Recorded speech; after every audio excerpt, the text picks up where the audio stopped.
He was alone in the world, no home, no family, no hope. His cries were silent, but his pain was deafening.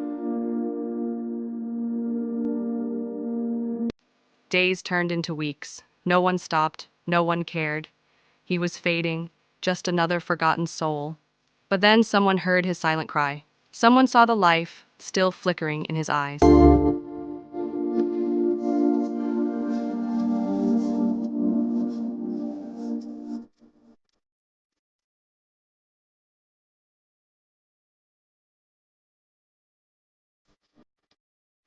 He was given warmth, food, and above all, love.